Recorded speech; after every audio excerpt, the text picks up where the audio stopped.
Hello students, good evening everyone. பிரவேசிக்கால Tamil section எல்லாமே போட்டாச்சு ஸ்டூடெண்ட்ஸ். இடம் சுட்டி பொருள் விளக்கு எல்லாமே. அதுக்கப்புறம் இம்பார்ட்டன்ட் எஸ்ஸேவும் போட்டாச்சு ஹிந்தியில். இப்போ ஈஸி லாங்குவேஜ் பிள்ளைங்களுக்கு அந்த கதை இருக்குது இல்லைங்களா, சின்ன சின்ன கதை, குட்டி கதைகள், அது தமிழ் தெரியாத ஈஸி லாங்குவேஜ் குழந்தைங்களுக்கு அந்த தமிழ் செக்ஷனில் அவங்களுக்கு இந்த ஈஸி லாங்குவேஜில் இருக்கிற கதைகளில் ஒரு இம்பார்ட்டண்ட் ஒரு சில கதைகள் மட்டும் இம்பார்ட்டண்ட், அதை படிச்சுக்கோங்க ஸ்டூடெண்ட்ஸ். அது மட்டும் போடுறோம் பாருங்கள். வேறு ஏதாவது வேணுன்னா கமெண்டில் சொல்லுங்கள். ஊன்ட் அவர் சியார், ஒட்டகமும் நரியும். ஊன்ட்டுனா ஒட்டகம், சியார்னா நரி. ஒட்டகமும் நரியும். ஒட்டகமும் நரியும் நண்பர்கள். ஒட்டகமும் நரியும் யார்? நண்பர்கள். ஒரு நாள் நரி தன் நண்பனின் உதவியுடன் ஆற்றை கடந்து அங்குள்ள வயலை அடைந்தது. நரி தந்திரமானது, எப்பயுமே ஏமாத்தோம் இல்லைங்களா, அதுக்கு தான் உதாரணம் இந்த கதை. அது ஏன்னா அதால் நீந்தி போக முடியாது, அதனால் ஒட்டகம் உயரமாக இருக்கிறதுல அது முதுகு மேலே ஏறி அந்த ஆற்றை கடந்து வயலை போய் அடைந்தது. இருவரும் அங்கிருந்த வெள்ளரி பழங்களை சுவைத்து உண்டன. விரைவில் வயிறு நிரம்பிய நரி தன் நண்பனிடம் மகிழ்ச்சியால், எனக்கு ஊளையிட வேண்டும் போல் உள்ளது, எனவே சீக்கிரம் புறப்படு என்றது.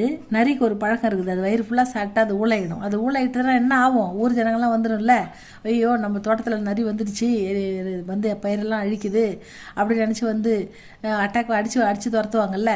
அதனால் ஒட்டகம் சொல்லுது புறப்படுன்னு. ஒட்டகத்தை பார்த்து இது சொல்லுது, தீராத பசி தீராத ஒட்டகம் கொஞ்சம் பொறுத்து கொள்ளும்படி வேண்டியது. ஆனால் நரியோ பலமாக ஊளையிட தொடங்கியது. ஆனால் நரி கேட்கல. அது கூட்டின்னு வந்ததில்லை முதுகு மேலே அழகா, அது கொஞ்சம் நாள் கேட்டிருக்கலாம்ல. ஆனால் நரி கேட்கல. அது வயிறு ரொம்ப உடனே ஊளையிட ஆரம்பிச்சிடுது. சத்தம் கேட்டு அங்கு வந்த தோட்டக்காரன் தடியால் ஒட்டகத்தை அடித்து விரட்டினான். செம்மையாக அடிச்சிட்டான். ஒட்டகம் நல்லா அடி வாங்கிடுச்சு. ஆனால் நரியோ புதரில் மறைந்து கொண்டது. நரி சின்ன விலங்கு இல்லையா, அது புதரில் மறைஞ்சினோடனே அது அவனுக்கு தெரியல, கண்ணுக்கு, தோட்டக்காரனுக்கு. பெருசாகிற ஒட்டகம் மட்டும்தான் தெரிஞ்சது. அதனால் அதை போட்டு அடின்னு அடிச்சிட்டார் தோட்டக்காரு. ஒட்டகம் எதுவும் பேசவில்லை. பின்னர் நரியை தன் முதுகின் மீது ஏற்றிக்கொண்டு ஒட்டகம் ஆற்றை கடக்க தொடங்கியது. ஆற்றின் நடுவே வந்ததும் அது நரியிடம், எனக்கு ஆற்றில் படுத்து கொள்ள வேண்டும் போல் உள்ளது என்றது. நான் ஆற்றுல படுத்துக்க போகிறேன், நான் ஆற்றுல குளிக்க போகிறேன் அப்படின்னு சொன்ன உடனே அச்சம் கொண்ட நரி, அப்படி செய்ய வேண்டாம் என்று அலறியது. ஆனால் ஒட்டகமோ அதை கேட்காமல் ஆற்றில் படுத்து கொண்டது. ஏன்னா அது கழுத்து உயரம், படுத்துனாலும் அது உயரமாக கழுத்து தூக்கிட்டு அது மூச்சு விட முடியும். அதனால் நரி நீரில் மூழ்கி இறந்து விட்டது. ஏன்னா இது நரி நல்லது செய்யலை, கெட்டது செஞ்சதால் இது கெட்டதில் முடிஞ்சுது அப்படின்னு சொல்கிறாங்க நரியும் ஒட்டகமும். அடுத்த கதை பார்க்கலாமா? காய், பசுவை பற்றி சொல்கிறாங்க. பசு மிகவும் சாதுவான வீட்டு மிருகம். இதன் தலையில் குட்டையான கூரிய 2 கொம்புகள் உள்ளன.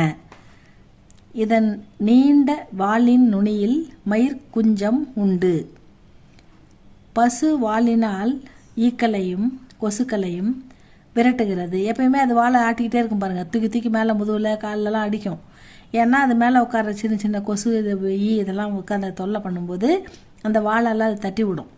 பசு தாவர உணவே உண்ணும், அது புல் மட்டும்தானே சாப்பிடும். அதன் சுவையான பால் நமக்கு வலிமை தரும். அதோட பால் நமக்கு, குழந்தைங்களுக்கு பெரியவங்களுக்கு எல்லாரும் விரும்பி சாப்பிடுவாங்க. பால்லேருந்து நிறைய பொருள் கிடைக்கும். பால் நமக்கு வலிமை தரும். பசுவின் பாலிலிருந்து தயிர், மோர், வெண்ணெய் ஆகியவை கிடைக்கின்றன. பசுவின் சாணம் வயல்களுக்கு உரமாகும். இதன் ஆண் கன்று வளர்ந்த பின், கன்று போடும் இல்லையா, பசு என்ன பண்ணும், பால் கொடுக்குது, கன்று போடுது. அப்போ அதில் ஆண் கன்று வளர்ந்த பிறகு என்ன பண்ணுன்னா, வயலை உழவும், வண்டி இழுக்கவும், சுமை சுமக்கவும் பயன்படுகிறது. புனிதமான இப்பசுவை இந்துக்கள் கோமாதா என்று அழைத்து பக்தியுடன் பூஜை செய்கின்றனர்.